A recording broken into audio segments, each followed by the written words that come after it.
Hey, this title is Unity. Number one, Jesus's one prayer for you. Hello, everybody. I'm Jim McCotter. Welcome. This is the one and only prayer recorded in the New Testament that Jesus specifically prayed for you and me. John 17:20 through 23. Jesus said, I am praying for all who will ever believe in me.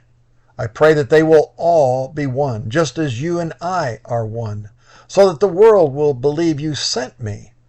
I've given them the glory you gave me, so they may be one as we are one. May they experience such perfect unity that the world will know that you sent me. End quote. Jesus prayed for you and me the last night before he went to the cross, right before he died for you and me. This was his dying prayer request. That makes this prayer more important than anything else in the world that Jesus wants for you and me.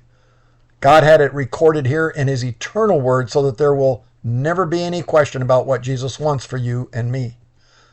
Think of all the important biblical doctrines in the New Testament that Jesus could have prayed for you or me. But Jesus did not pray for even one of these for us. Jesus prayed for only one thing, our unity. Jesus prayed that, quote, all of his followers today would have perfect unity. None of us are perfect people, but evidently we can have perfect unity, or Jesus would not have prayed for it. What are you trying to accomplish in your Christian life? Is it what Jesus prayed for you? Developing perfect unity with every believer you're connected with? Is it your number one priority?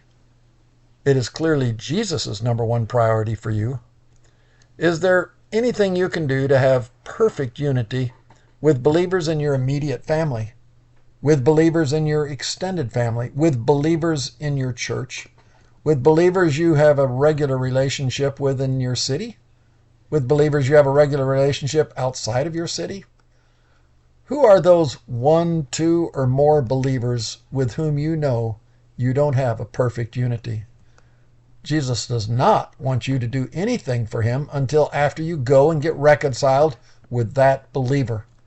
Matthew 5:23-24, Jesus said, Therefore, if you are offering your gift at the altar and there remember that your brother or sister has something against you, leave your gift there in front of the altar.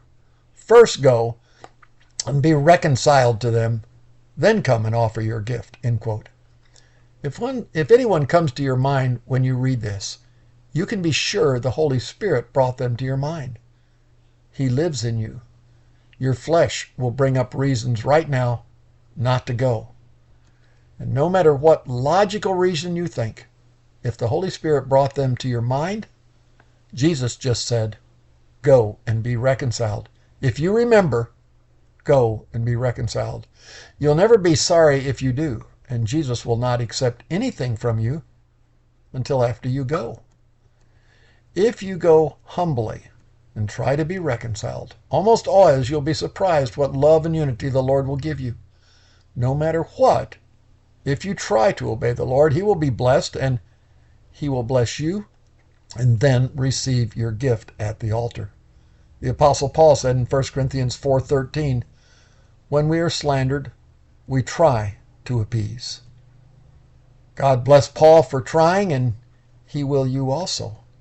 The Apostle Paul also said in Romans 12:18, if possible, so far as it depends on you, be at peace with all men.